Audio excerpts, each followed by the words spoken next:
Underground cities, scientific anomalies, photosatellite mysteries, ice shanties. Today on Chaotic Bazaar, spoopy Antarctica.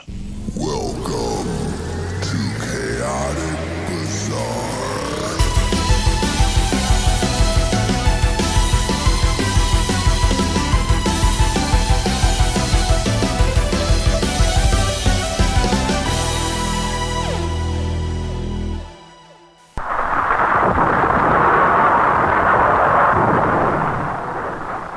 At the very bottom of the world, there's a cheerless land where the long night is 125 degrees below zero, and murderous winds howl at 200 miles an hour across a desert as desolate as the moon. This is Antarctica, the seventh continent. 5.5 million square miles of nothing but rock, ice, and drifting snow. No animal lives on the land. No tree, nothing green. Only men in the awful cold. The only source of heat, the fuel they could bring with them.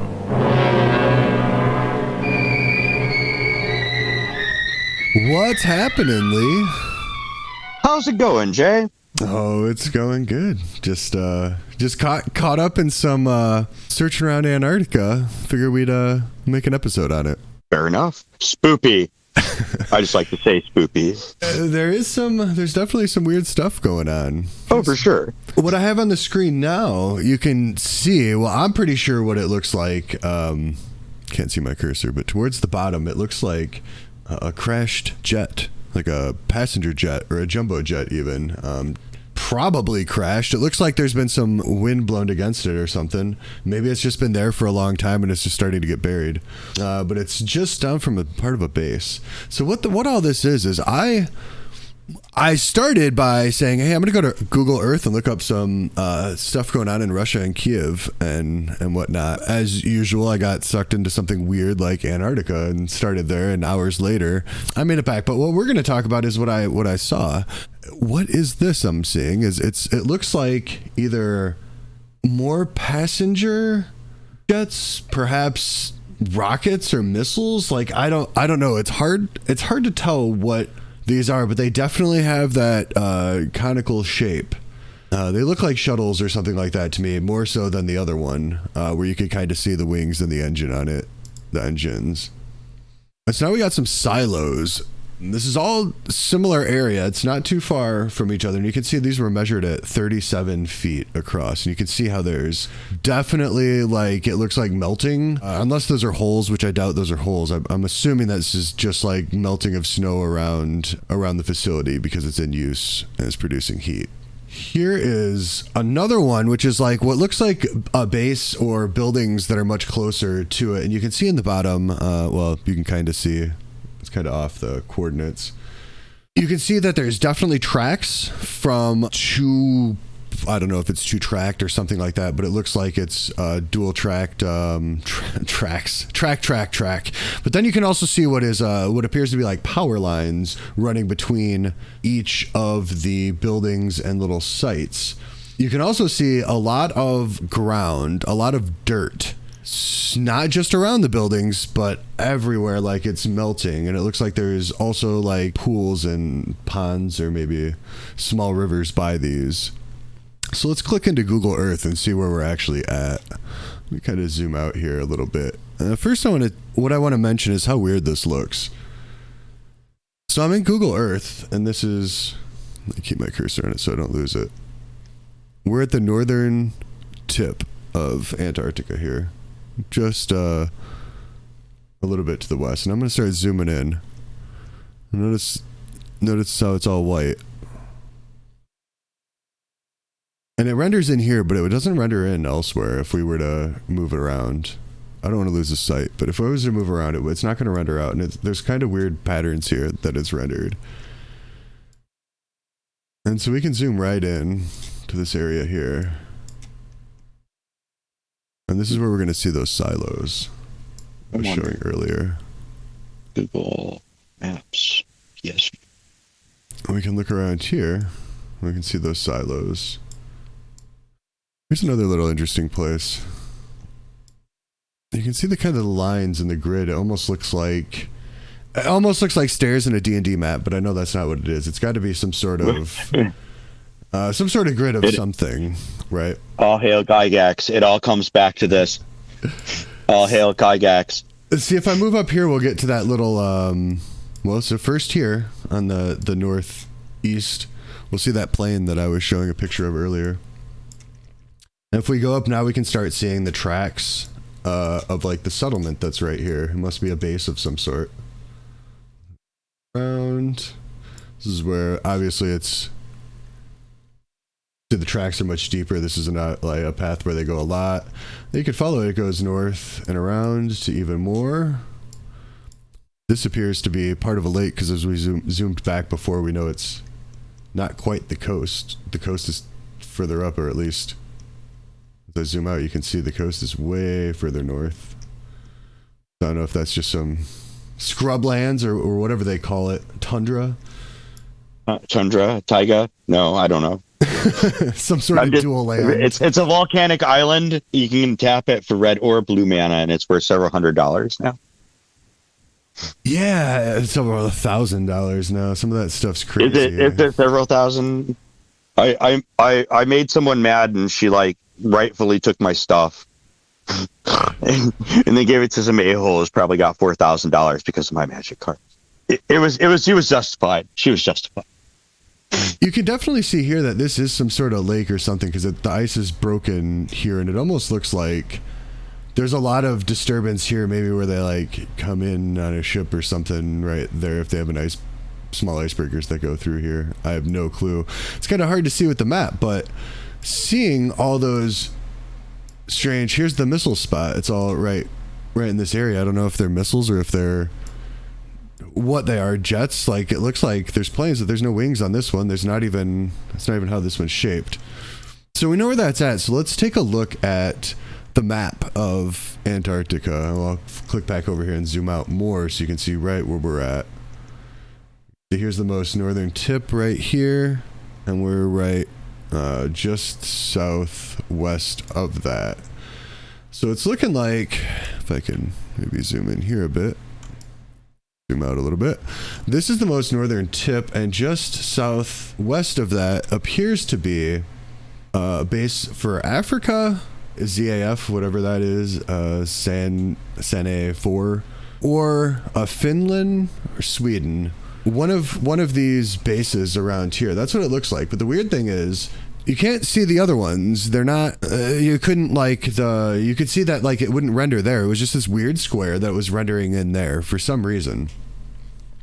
And you can see I'll zoom out just a little bit more so you can see all around and how many bases there are on Antarctica. There's a lot of them. And it got me thinking, well, who lives there? Isn't it all like military and science?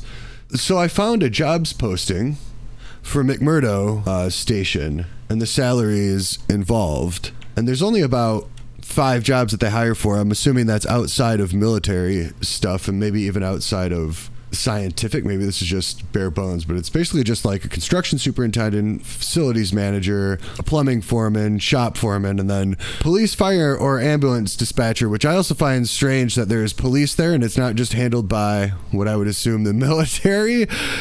But there must be a lot of interesting stuff going on down there where they have a full police. Understandably, they're going to need to fire an ambulance. That's obvious. But again, is that handled with the military? And I don't know. It seems to actually be handled under the Marshal Service as well. So this is a dispatcher to be working directly with the Marshal Service because that's who the legal U.S. law is in Antarctica. I don't know how that goes with bases versus cities, but one would assume that they're probably based out of McMurdo. Yeah, I'm not sure. How much did it pay? Well, the average salary is $80K. But I mean, it's remote. It should be low. You'd think there wouldn't be you don't hear a lot of stories about murders. It was even difficult to find some ghost stories in Antarctica, but there are some. Yeah, I mean, $66,000 for the lowest starting job. At least that's displayed on here. How much does it cost to live there? Is your room and board included for living there, or do you have to rent a place? How is all that involved? I'm not sure. I would assume it's handled a lot more if you have a job, you have a place to live there. I don't think there's homeless people in Antarctica. That just wouldn't work, right? You can't. No, they'd have to hide. They'd have to be like Newt in Aliens. It just wouldn't work. I'm not saying it can't be done. I'm not challenging. Please don't try and take any bad advice that I accidentally give you. Yeah, I mean, what happens if you get fired? They have to send you back, right? Do they take it out of the pay that they owe you? And if like you're charged to live there and you're buying food and stuff, couldn't you like overpay what you owe? And how do you get your shipment there? Can you Amazon stuff? Like, does drones? I assume they share leftovers. I know that much. Do they need a restaurant there? Like, would they sponsor me opening a restaurant? There's a galley. There's a galley. Like in building 155, there's a big galley that serves 4 meals a day, and it's pretty big. It's got kind of like a college campus sort of feel to it. Interesting. So, I mean, from what I looked, there's only like 3,000 people or so total at a given time on the entire continent, correct? I'm not exactly sure. I know it's low numbers, but I don't know if that accounts for military personnel or if that's only like scientific and people considered living there or whatever. I really don't know how they come up with that number. It's very difficult to visit if you're not a scientist or like a Elon Musk or something. I think there's tours that you can take there. I think that's one of those, I mean, they might be expensive, but I think that's one of those myths that get perpetuated because flat earth, so you can't go to Antarctica. And it's like, yeah, you can. Dude, it's hollow. It's hollow, bro. It's a hollow flat earth, bro. I'm just joking. 4,490 estimated population. Here's the poll right here. I'll zoom in on that. United States has the largest presence. 1,293 approximate people versus the second largest is Argentina with 667. It's almost the mark of the beast. Argentina, I'm watching you. Yikes. Yeah, here's the poll on Google Maps. Can't see anything. They whited it out. Looks like Pac-Man. Maybe it is. Oh, cloud and everything formation over it's always weird too. Well, I mean, the thing, too, so when you have, like, Google Maps taking images of stuff locally, it creates a different effect from a composite image. I would imagine that because of the sheer sparseness of crap up there and the difficulty in getting lots of imagery, you're going to be weird pockets in the visual 3D information they can generate. Kind of like a blind spot in our galaxy or in the universe, like that big gap that has nothing in it. Yeah. There's going to be gaps in the 3D regions we're mapping, and they're true. Eerie. It's like reverse liminal space or something. I don't know. Yeah, here's McMurdo. We can zoom in on that. The biggest base. Heck, we could probably move Argentina in and be fine. It would just add 50% more people. Here's McMurdo. You can see it's like a lot less snow.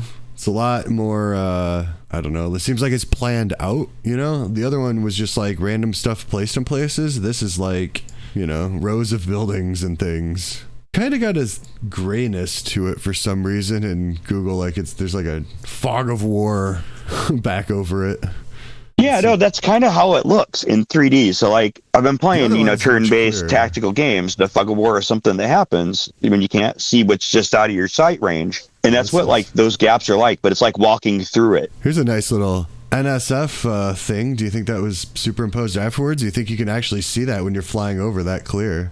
NSF printed that big on it. I wonder who would need to see that. Who needs to see it from the sky like that? Starting to make me think of some other ancient alien stuff. But anyway, so we have a little thing on McMurdo, a little tour, don't we? Yes, we do. By a gentleman that goes around filming different places in the world and taking all his gear with him as a hobby to his other job. Let's take a look.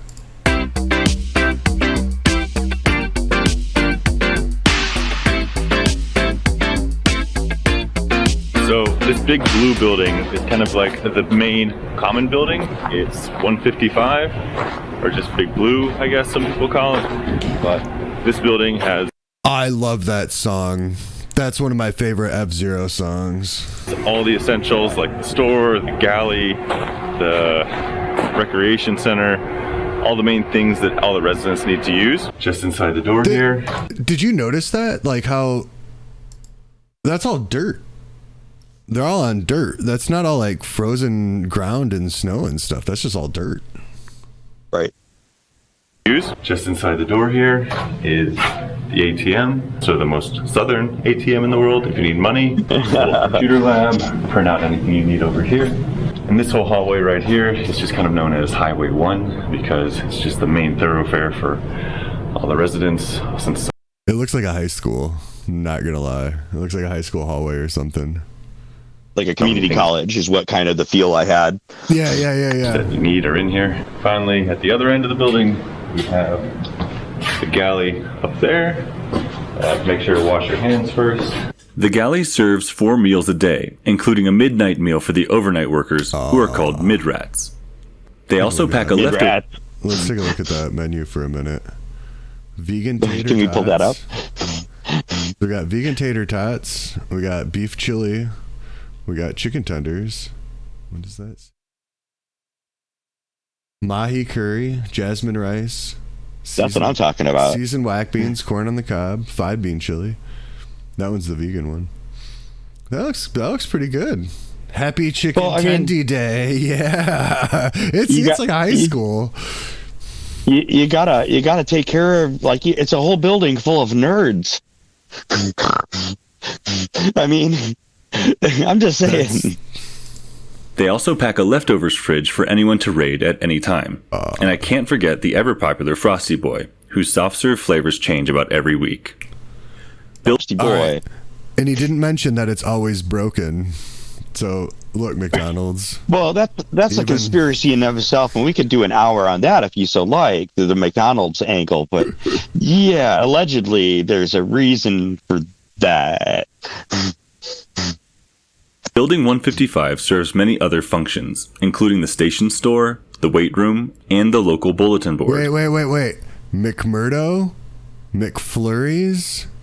Come on now, hold on. Here you can find information on all the local community events, including sports and outdoor activities. It was after discovering this that it started to dawn on me that McMurdo feels a lot like college with a meal plan. Everyone stays in dorms, there's always some community activity happening, and the food is 24/7 and always free. Only instead of working on degrees, we're all working to make sure that the station keeps humming along. Oh, that's so cool. Other nearby buildings include the aerobic gym, or as the locals call it, the gerbil gym, the cafe, 2 different bars, the chapel, a basketball gym, and several... Why didn't I see them hiring for the bars? Yo. Well, those jobs are probably stocked. They're just hiring for what they need. Yo, come on. How much does it start a restaurant down there? I wonder how much money you can make. I wonder if you can get it all subsidized too. So it sounds like their food and everything's subsidized. Like they just get whatever they want and like take it and that's it. So maybe that's how the restaurants are with cause think of how awesome a time are you going to have at a restaurant bar where everything for everyone is free. They just go based on willpower. So they go in there and they eat like amazing food and have amazing drinks and have an amazing time. And no one's like, I mean, you're in Antarctica, so you're only seeing like the same like 10 people every day. But like, besides that, it sounds kind of dope. Nightclubs? Do they have a nightclub? Can I get subsidized to start a nightclub down there? On good food days, the town is happy. On bad food days, we kind of grump around, says Mike Abel, a maintenance worker who recently dined at McMurdo Station. Look, homie, I will change that. McMurdo, hire me to go down there and do that. I can still do the show from Antarctica. We could do a goth night down there. I'd be willing to come down and spin some tunes too. Let me open. We could do kind of like a goth Korean barbecue sort of. Let me open a nightclub, fine dining attached to that, and all the good stuff. I don't know how we'll have bands come down, or whatever. It seems like an international incident waiting to happen is what it seems like to me, because we have cool, obscure, the only entertainment on the continent. I'm just saying. We're going to lose our security. We're going to lose our security clearances over a goth Korean barbecue. Maybe we'll do French cuisine then. Maybe they'll like that better. Sure. It's just sort of ice shanty French cuisine. No ketchup. Hand in hand. Science buildings I couldn't go into due to COVID restrictions. However, the place where I spent most of my time was in the clinic, getting trained on everything I'd need to know to help run the sister clinic at the South. Wait, that was not... Hold on, what was that van painted? Oh my God, I thought for a second there that was done up in the Confederate flag, and I was like, "Holy shit!" All the way in Antarctica too. Come on. No. He's a scientist. Need to know to help. I'm not saying scientists can't be like that, but they're not, hee-haw about it. No, I know, and that's why I was so scared. I was like, even in Antarctica, like there's people flying Confederate flags. This makes absolutely no sense to me. Help run the sister clinic at the nothing's going to make any more sense ever because this universe janky station. The McMurdo Clinic is surprisingly advanced for such a remote outpost. There's a trauma bay with ultrasound, dentistry suite, radiology suite, laboratory, and even a hyperbaric chamber. And I can't forget the amazing staff who did everything they could to prepare us for our jobs at the South Pole. One thing you may hear Antarcticans referred to is SCUA. The SCUA station is basically where you can donate Skooma? No, not that sort of station. something you don't want anymore, or to go find something someone else has donated. It's basically the goodwill of the Antarctic station.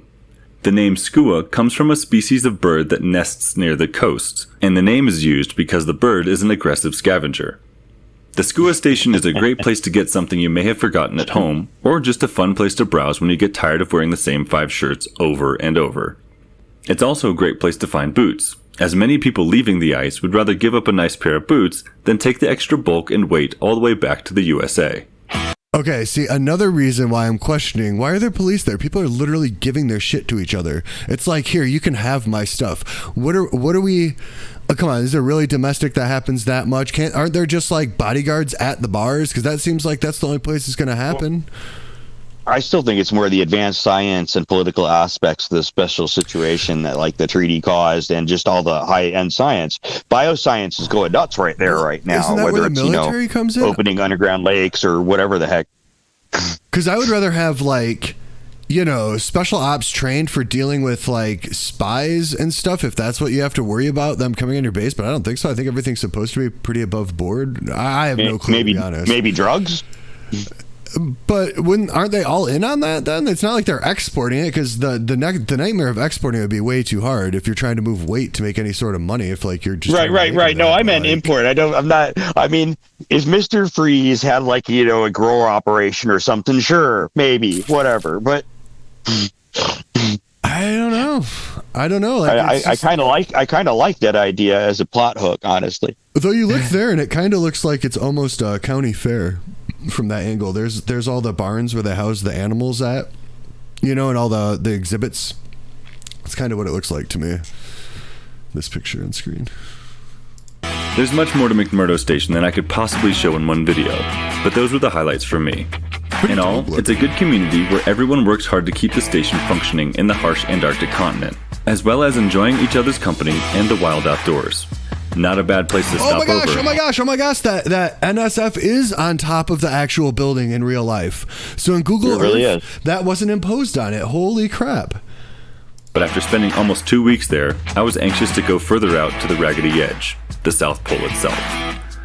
But first, I've got to take you on a tour of the hut built by Robert Scott in 1911, just before his ill-fated expedition to the South Pole.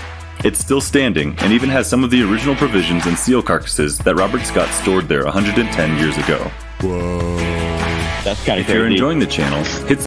Yeah, if you're enjoying that, you should go check out this guy's thing, because I'm probably going to have to now. No, it looked like a good channel. Yeah, I mean, it's actually kind of hard to find like real life perspective stuff of down there, because so few people go down there and everyone down there is like working. I don't know why more scientists don't have blogs. Maybe they're not allowed to. Maybe that's part of their job, is they're not like allowed to talk about that. I think the reason we're seeing that now too is the fact that that's starting to change. Like a lot of people are more comfortable doing these sorts of things.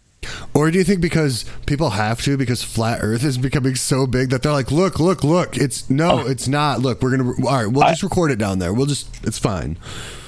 I'm not saying that'd be a good interview question for him, but I'm not saying that's the case. No, Did you decide to start doing this because of the flat earthers? Oh my God, they're just so incessant about that stuff. It's just so remember, bad. it's a hollow flat Earth. That's so bad. Which side are we really on, man? Is it the night side or the day side? Oh, it is what it is. Flat Earth or not. It's not. Travelog Antarctica. Visit our many sites. If you come here for the penguins, you will not be disappointed. Lots of climate science equipment and scientists. If not dissuaded, they will get to the innermost nucleus of the Antarctic and melt and bore till they bring up that which may end the world we know. So I must break through all reticences at last, even about that ultimate nameless thing beyond the mountains of madness. Now safer due to Arctic Robocop. So there's a lot of little weird anomalies in Antarctica, or things and mythologies and legends. I'm going to go over a couple of them, a few points of interest, if you will. One is the McMurdo Station used to have a nuclear reactor. During the 60s and the 70s, they were, and still are, the largest research base in Antarctica. They were powered by a medium-sized portable nuclear reactor. It was kind of an interesting experimental reactor because to otherwise run all your generators, you have to bring in a ridiculous amount of fuel. I would imagine that it's probably less then than it is now. There are difficulties associated with supplying large fuel demands. Aircraft, diesel, electric generators, heating units, various types of land vehicles consume fuel in excess of half the total freight delivered. So they're like literally fighting with their fuel costs to move around and their fuel costs to keep warm. Of course, we know in the 1960s, we were a little more cavalier about our attitudes with electrical generation via nuclear power. It is basically like, having a nuclear reactor in your college campus, which, as you get back towards the 50s, in Chicago, whatever, I understand the circumstances of that, but I'm not so sure this was the best idea.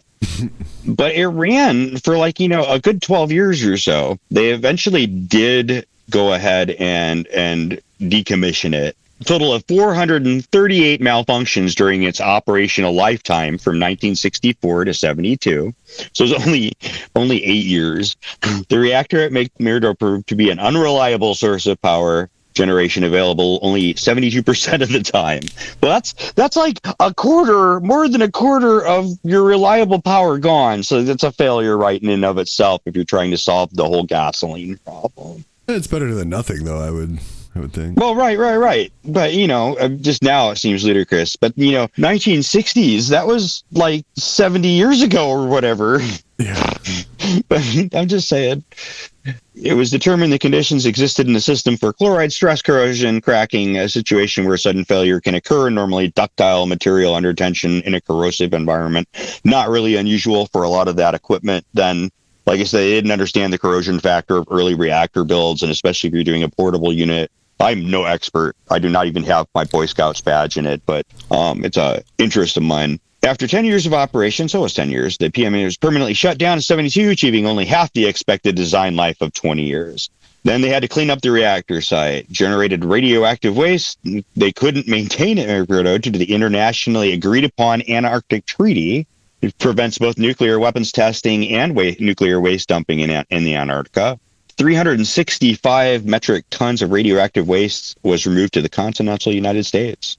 It was later determined there were cracks in the containment vessel. That's interesting. Now they use a giant power plant based mostly off of fuel. You can't really rely on solar power a lot of the time or parts of the year, or depending on weather in that sort of environment.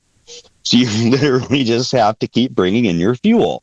And there's been some concerns about health risks with people that were exposed. You can find information on the Veterans Administration website and some articles. Every 5 or 6 years, they've taken care of a lot of people that were exposed to stuff at McMurdo, whether they say, it was that dangerous a situation publicly or not. And I just find the whole thing interesting. And nuclear power is interesting. It could be used for good, but like everything man has developed since fire or whatever, we're just going to accidentally burn our own hands or the house down, or that's my official position. Don't burn the house down. That's where we're at right now, isn't it? Yeah, it's fine, says the meme. It's fine. And then I was looking around for some other stuff, and I could have talked about Agartha, which is the legendary underground city that you can reach via the North or the South Pole. I don't know how that works because it's if you go by the miles, it doesn't make sense. But it's maybe they're like the tubes in Morrowind where you get in and it just shoots you up. or to the middle. Could be. Like if you miss your stop, you can just go out the other side, I guess, because this is not using normal gravitational waves because it's a mystical city or something. I don't know. Got me, man. But you can see it from the side if it's a flat Earth, though. Should be able to. One of the last things I want to bring up, because, I tried to look for cryptids, and there were some weird things and, like, strange underwater noises and whatnot. But, I would, at this point, I'm, like, thinking human habitation on an island, or, I'm sorry, a continent. There's got to be some ghost stories. And I looked around a little bit.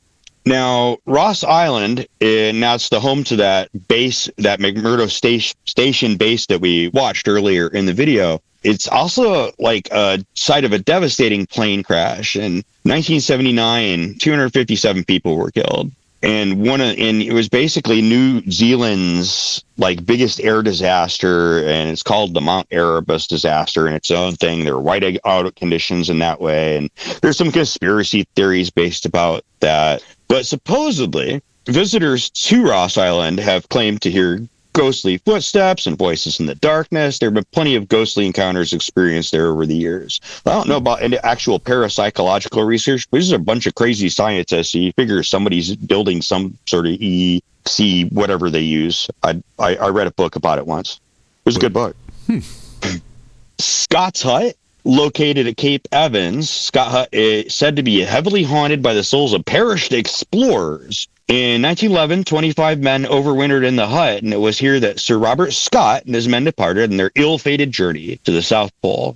Some visitors have said that stepping foot in the hut brings a feeling of dread. Others have seen shadowy figures and heard misplaced noises. A cross that was erected nearby in memory of members of the Ross Sea Party who died not far from the hut seemed to draw wandering spirits, offering an additional spookiness to the place. It's pretty good travel writing. Shackleton's Hut on Ross Island is said to be rife with paranormal activity. Famed explorer Sir Edmund Hillary claims to have seen Shackleton's ghost there. Said Hillary, "I remember when I first went to Shackleton's Hut, and I'm not a person who really sees things very much, but I went inside the door. When I opened the door, it's a rather sort of bare hut inside, but I distinctly saw Shackleton walking towards me and welcoming me, and then all sort of flashed away and he was gone." It's also considered a historic monument. It's incredibly well preserved and very nice. We'll talk about Bigfoot potentially being there another day, but Bigfoot's really kind of just everywhere on the planet, whether it's mythology or bad internet memes.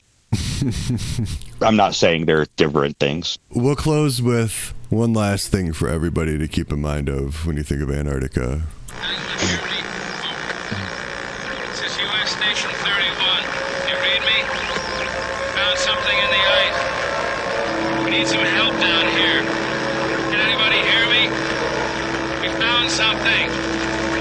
We found something. We found something.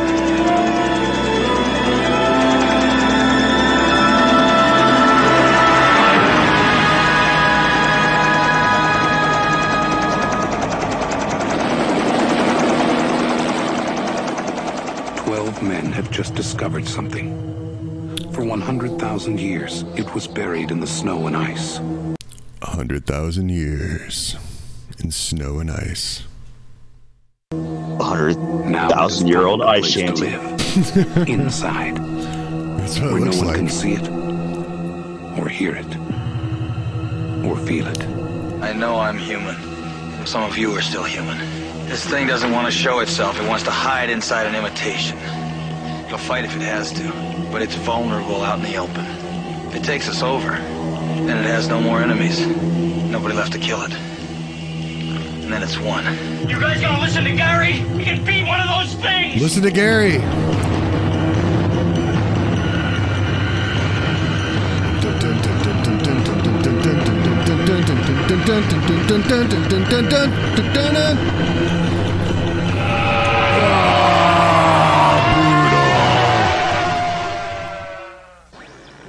It's for sure real, and John Carpenter made awesome movies at that time. So if you've never seen that, it's probably most likely the closest thing to a real documentary on Antarctica. I'm pretty sure. He also wrote some really wonderful music as well. He did. And he also made the other great documentary, They Live, with Yes. Rowdy Roddy Piper. I can play that bass line. Dun, dun, dun, dun, dun, dun, dun, dun. All right. Well, I think that's all I got for today, Lee. You got anything else for us? No, I have to go get in a fight in an alley over sunglasses for like 10 minutes or something with a couple pile drivers or whatever. So I should probably get going myself. Yeah, it's going to take a while. All right, everybody. Thanks for tuning in. Like, subscribe, share, all that nonsense, whatever you do. Tell your mom, tell your friends, tell your enemies, whatever.